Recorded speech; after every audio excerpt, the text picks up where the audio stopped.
She had been there since morning, climbing ladders, arranging flowers, and coordinating lights, all for people who wouldn't even notice her existence. Her phone buzzed in her pocket. A message from the hospital. Your mother's medication bill is overdue. Mandy's heart sank. She bit her lip, locking her phone and blinking away tears. Not now, she told herself. You can't break down here. Mandy! Her supervisor called, snapping her out of thought. The CEO just arrived. Step aside and let the photographers through. Yes, ma'am, Mandy replied softly. Then she saw him. Peng Li, the man whose name made headlines, whose face graced magazine covers, whose empire stretched from Seoul to New York. He walked in surrounded by bodyguards and board members, his every movement calm, calculated, commanding. The black tuxedo fit him perfectly, his dark eyes sharp as glass, his lips set in a firm, unreadable line. But when his gaze swept across the hall and landed on Mandy, even for a heartbeat, something in his expression shifted. His eyes softened, as if they recognized something familiar, something real. Mandy looked away quickly, pretending to adjust a vase. Her heart raced. She had no business staring at a man like Peng Li. Billionaires like him lived in another universe, one she could never enter. Still, she couldn't stop herself from stealing one more glance. Peng was talking to a group of investors, but his eyes flickered toward her again. Just once. Just enough to make her stomach flutter. Hours later, when the event was over and the last guests had left, Mandy lingered to clean up. Everyone else had gone home, leaving her alone in the vast, echoing ballroom. She hummed quietly to herself, collecting stray glasses and napkins, when she heard a voice behind her. Still working. She turned startled. There he was.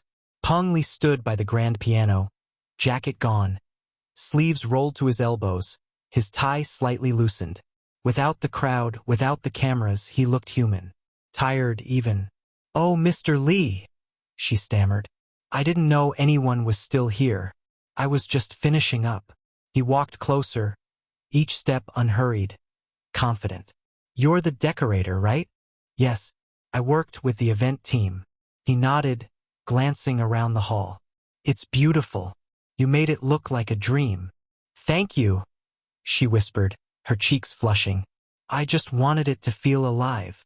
He studied her face quietly. It does. You have an eye for life. No one had ever said that to her. Her throat tightened. That's kind of you to say. For a moment, neither of them spoke. The air between them shifted, no longer professionally, no longer distant.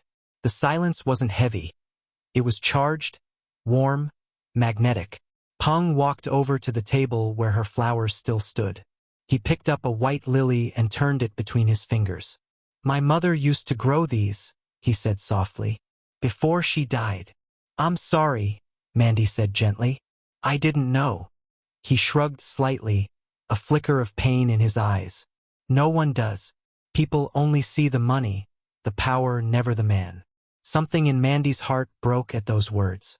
She looked at him not as the billionaire everyone feared, but as a lonely man who had forgotten what kindness felt like. Sometimes, she said quietly, it's easier to hide behind power than to admit you're hurting. His gaze met hers, deep, intense, searching. You're very perceptive, Miss Rivers. I just speak from experience, she murmured. A small, rare smile touched his lips. It was the first real smile she had seen from him that night, and it made her chest ache. He poured himself a glass of wine, then gestured toward her. Would you like one? Oh, I shouldn't. Consider it appreciation, he interrupted, his voice low and smooth. She hesitated, then nodded. Just one. They sat together in the quiet ballroom, the billionaire and the decorator sharing small talk, laughter, and stories neither planned to tell. He spoke of boardrooms and betrayals. She spoke of dreams and her mother's illness. Two strangers, from two worlds, connected by one fragile moment of honesty. Time slipped away unnoticed. Then came the silence, the kind that hums with emotion. Peng's hand brushed hers. She didn't pull away. Mandy, he whispered, his voice rough with something unspoken. Yes. You should stop me. Her heart pounded. I don't want to. And then he kissed her. It wasn't gentle. It was hungry, desperate, like two souls trying to forget the pain of the world. The kiss deepened, his touch tracing warmth across her skin. And before she knew it, the night swallowed them whole. The room smelled faintly of wine and roses. Mandy stirred, her head resting on a silk pillow. It took a moment for reality to sink in the unfamiliar room, the faint scent of his cologne on her skin. She turned. The space beside her was empty. Peng was gone. Her heart clenched. On the pillow lay a folded note, written in neat, elegant handwriting. Thank you for reminding me what it feels like to be human. Peng, she pressed the note to her chest, fighting the ache rising in her throat. Tears burned her eyes. For him, maybe it was just one night, but for her it was everything. And she had no idea that this one night, this beautiful, broken night had just changed her life forever. The city glimmered beyond the rain-streaked windows, but inside Mandy Rivers' tiny apartment, the world felt small and heavy. The soft ticking of the clock echoed through the silence as she sat motionless on the bathroom floor, staring at the pregnancy test in her shaking hands. 2 pink lines. Her vision blurred. Her heartbeat thundered. She pressed a trembling hand to her lips as the truth hit her like a storm. No, this can't be happening, she whispered, her voice breaking. But it was happening. Life, fragile and real, had already begun inside her. She thought back to that night, to the warmth of Peng's touch, the way he had looked at her like she was something precious. It had felt too real to be a mistake, yet he had left before dawn, leaving nothing but a note that tore her heart in two. Now, that night had left her with something she could never undo, something she couldn't hide forever. The clinic smelled of disinfectant and sadness. Mandy sat on the cold examination table, her hands clasped together tightly as the doctor spoke. Miss Rivers, Dr. Choi said gently, you're 8 weeks along. The baby is healthy so far, but you need to rest. No stress, no heavy lifting. Mandy nodded numbly. I can't rest, doctor. I have to work. I'm the only one taking care of my mother. Dr. Choi sighed. Then you need help. Pregnancy isn't something you can face alone. But Mandy only smiled faintly, the kind of smile made from courage and fear mixed together. I've been alone most of my life, doctor. I'll manage. That night, she walked home in the rain, her coat clutched tightly around her small frame. Streetlights flickered, and the city moved on, unaware of the girl carrying a secret too heavy for her fragile heart. When she reached her small apartment, her mother was sitting in bed, coughing softly. Mandy, sweetheart, her mother said weakly. You're late again. You work too hard. Mandy forced a smile, hiding the tears in her eyes. I'm okay, Mama. Work was just busy. She sat beside her, brushing her mother's thin hair gently. You should rest. I made you soup. Mrs. Rivers looked at her daughter with tired eyes full of love. You always take care of me, baby. You deserve happiness too. Mandy swallowed hard. If only you knew, she thought. She couldn't tell her mother. Not yet.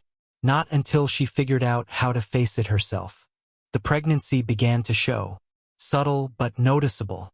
Mandy wore baggy sweaters, kept to herself at work, and avoided mirrors whenever she could. Every morning she battled nausea. Every night she fell asleep with tears on her pillow. The company she worked for, Lux Decor Events, had just landed another project. The client? Li Corporation. The name made her blood run cold. Her supervisor handed her the file casually.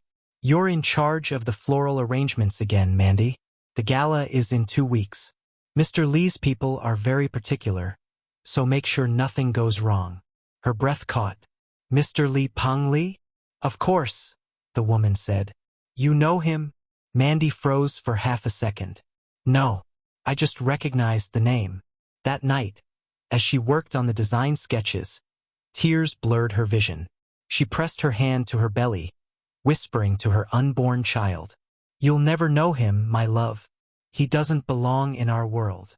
But her voice trembled as she said it, because deep down, she wasn't sure if it was true or if it was her way of protecting her heart from breaking again. In the glass tower of Li Corporation, Peng Li sat in his office, the glow from the city casting soft shadows across his face. He was reviewing event files when his eyes landed on a name in the contractor list. Mandy Rivers. His hands stilled. His heart gave a small, unfamiliar jolt. He hadn't heard that name since the night that had haunted him for weeks. He told himself it was meaningless. Just one night. But something about her, the softness in her voice, the fire in her eyes refused to leave his mind. He picked up his phone. "Get me the head decorator for the gala," he ordered his assistant. "Yes, sir. I'll arrange a meeting." But when the day came, and Mandy received the notice that she was to meet with the CEO personally, she panicked. She called in sick. Then again the next day. Then again. Peng waited once, then twice, and finally said coldly, "If she doesn't want to come, find someone else." But that night he couldn't sleep. Because deep inside, something told him he'd seen the last of her, and he didn't even know why that thought hurt so much. Mandy sat in bed, staring at the soft flicker of a candle. The baby kicked for the first time a faint flutter, like a secret whisper from within. She gasped, tears spilling down her cheeks as she pressed her hand over her stomach. "Hi, baby," she whispered, smiling through her tears. "It's you, isn't it? My little miracle." At that moment, she made a promise. "No matter what happens, you'll never feel unwanted. You'll never feel unloved. I'll give you everything I can, even if it costs me everything I have." Outside, the rain fell harder, washing away the city's noise. Two hearts beat in the same rhythm that night, one inside Mandy's fragile body, and one miles away in Peng's lonely chest.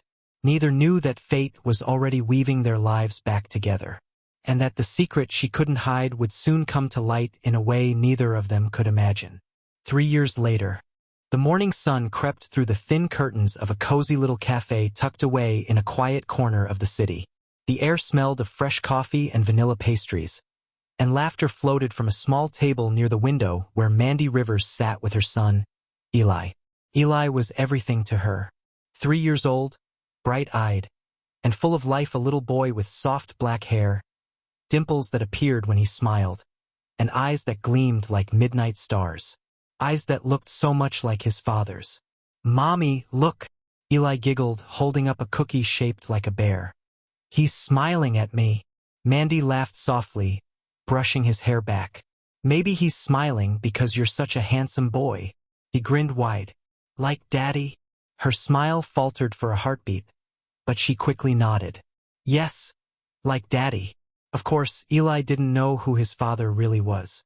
All he knew was that his mommy worked hard, loved him endlessly, and told him bedtime stories about heroes who wore suits instead of capes.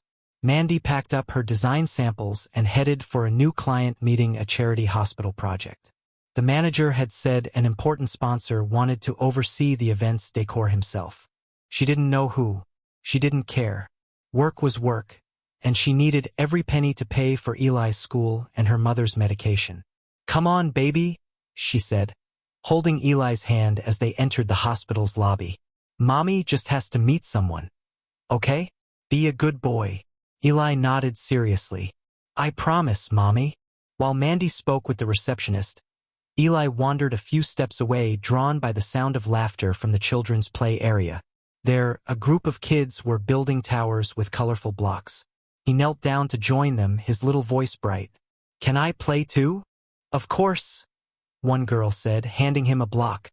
From across the hall, a tall man in a dark gray suit paused when he heard that small voice. Something about it tugged at him. He turned. There among the children was a little boy with dark hair and eyes that mirrored his own reflection. For a moment, Peng Li forgot to breathe. The child's smile was disarmingly familiar. His movements, his expression, it was like looking into a mirror of innocence he'd never known he had. "Sir," May, his assistant, said softly. "The project manager is waiting." He didn't answer. He was still staring at the child, something about him pulling at a buried part of his heart. When Eli looked up and met Peng's gaze, the boy's face lit up in pure, unguarded happiness. "Hi," Eli waved cheerfully. "Are you a doctor too?" Peng blinked, caught off guard. "No, I'm not." You look like one, Eli said, grinning. You look very smart. For reasons he couldn't explain, Peng smiled, a real one, small and gentle. Thank you. And you look brave. Eli giggled. Mommy says that too. Your mommy sounds like a wise woman, Peng said softly. She is. She works with flowers. She makes everywhere pretty, Eli announced proudly. Flowers. A memory flashed: white lilies, laughter in a quiet ballroom. A girl with warm eyes and a trembling smile. Peng's chest tightened. No, it couldn't be. Eli. Mandy's voice echoed through the hall. Peng turned sharply and the world stopped. She was standing there, frozen mid-step, her eyes wide, her breath gone. Mandy. Time folded in on itself. 3 years vanished. And all he could see was her. The girl who had haunted his dreams. The woman he thought he'd never see again. Mandy, he whispered, almost disbelieving. Her face went pale. Mr. Li. Her heart pounded painfully in her chest. She hadn't planned for this. She hadn't planned for him to see her, or worse, to see Eli. Eli blinked between them, confusion written on his tiny face. Mommy? You know him? Mandy's throat tightened. Eli, sweetheart. Let's go. But Peng stepped forward, his voice low, uncertain, almost pleading. Mandy, wait. She froze. The years of struggle, the loneliness, the nights she had whispered to the child, he never knew about, all of it pressed down on her at once. He was so close now, so dangerously close to the truth. Why didn't you tell me? He asked quietly. His tone wasn't angry, it was something else. Wounded. Her hands shook as she clutched Eli's small fingers. Because it wasn't your problem to solve. Not my problem? Peng's eyes darkened, hurt flashing beneath his calm exterior. You kept my son from me, Mandy? The words struck like lightning. She turned away, trembling. You walked away first, Peng. You left me with a note and silence. I had nothing, no reason to believe you'd ever care. For a moment, neither spoke. The space between them was filled with unspoken pain, memories, and something dangerously close to regret. Then Peng looked down at the little boy clinging to Mandy's hand. His voice softened. What's his name? Mandy's lips quivered. Eli. Eli, he repeated quietly, as if tasting the word, memorizing it. He's perfect. Eli smiled up at him, unaware of the storm swirling between his parents. Mommy, I like him. He's nice. Mandy's eyes shimmered. Come on, baby. We have to go. She turned to leave, but Peng's voice stopped her once more. You can run again if you want, Mandy, but this time, I won't let you disappear. That night, Mandy sat by Eli's bed, brushing his hair as he drifted off to sleep. Her heart ached, torn between fear and the hope she'd buried long ago. Somewhere across the city, Peng Li stood by his window, staring out at the rain. His hand rested against the glass, his mind replaying her face, the boy's smile, the word Dad echoing faintly in his chest. For the first time in years, Peng Li didn't think about business, power, or loss. He thought about them, and he knew no matter what it took, he wasn't going to lose them again. 3 years later, rain poured over the busy streets of Shanghai, blurring the neon lights into rivers of color. Mandy held a tiny blue umbrella in one hand and her son's small fingers in the other as they hurried down the sidewalk. Mommy, wait! My shoe! Little Leo giggled as his shoe splashed into a puddle. Leo, we'll be late for school, she said, kneeling to fix it with a tired smile. Her fingers trembled a little, not from the cold, but from exhaustion. 3 years had passed since that night. 3 years since Peng Li walked out of her life without knowing he'd left a part of himself behind. Mandy had built a new world for herself. She'd moved to a smaller city, worked double shifts, finished her design course at night, and started a small event planning business. It wasn't perfect, but it was hers. And Leo, her sunshine, made every struggle worth it. Still, there were nights when she lay awake, wondering if Peng ever thought of her. That night, of what they shared. She quickly brushed the thought away. He's a billionaire, Mandy, she whispered to herself. People like him forget easily. But fate, as always, had other plans. That afternoon, Mandy received a call that could change everything. "Hello, Ms. Rivers?" A formal voice said over the phone. "We've reviewed your portfolio. Li Corporation would like you to handle the interior decoration and design for our new headquarters opening event." Mandy froze, her heart pounding. Li Corporation. Her fingers tightened around her phone. "I'm sorry. Did you say Li Corporation?" "Yes, ma'am. The CEO himself approved your proposal. Congratulations." The call ended, but Mandy stood there, completely still. She hadn't realized she'd submitted her company's proposal to his corporation. It was a desperate bid to grow her small business. She never thought they'd actually pick her. Now, she had to walk back into the world she'd spent years running from. The day of the meeting came faster than she expected. Dressed in a modest black suit and with her long hair tied neatly, Mandy stepped into the towering glass building of Li Corporation, clutching her presentation folder like it was armor. She reminded herself to breathe. "He won't even remember you, Mandy. You were just one night to him." As she entered the boardroom, she saw a row of executives, and at the end of the long table sat Peng Li. Time stopped. He looked older, sharper his aura, and colder than she remembered. His eyes flicked up from his tablet to her face, and for a second, something flickered there. Recognition, confusion, shock. "Mandy Rivers?" he said slowly, his voice smooth but distant. Her knees almost gave way. "Good afternoon, Mr. Li." For a long, tense moment, silence filled the room. Peng leaned back in his chair, studying her carefully. She could feel his gaze, the same one that once melted her defenses, now analyzing, unreadable. "I remember you," he said finally, his tone quieter now. Mandy swallowed hard. "That was a long time ago." "Yes," he said, eyes narrowing slightly. "But some nights don't fade easily." Her heart skipped. She couldn't meet his eyes without the secret she carried. And then, from the corner of the room, Leo's laughter echoed faintly through the glass wall. He was outside, playing with Mandy's assistant, waiting for her meeting to end. Peng's head turned sharply toward the sound. The boy's laughter was light, familiar and painfully familiar. Something in Peng's expression changed. He frowned slightly, eyes narrowing as he glanced between Mandy and the little boy outside. "Mandy," his voice softened, uncertain. "Who is that child?" Her breath caught. The room felt smaller. Her throat tightened. "He's my son," she whispered. Peng's gaze darkened, a storm behind calm eyes. She looked away, clutching her folder as if it could protect her. Because deep down, she knew the secret she'd hidden for 3 years was no longer safe. Peng Li sat behind his massive glass desk, the city skyline stretching endlessly behind him, yet his mind was miles away. He couldn't focus, not on the reports, not on the meetings, not even on the numbers that once defined him. All he could see was her, Mandy Rivers, and the little boy, that boy with wide brown eyes that mirrored his own when he was young.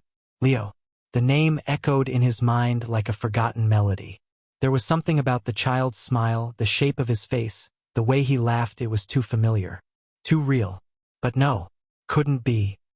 Thanks for watching. If you liked the story, please like and share. Don't forget to subscribe and turn on notifications for more updates. Drop a comment with your location so I can create more stories just for you.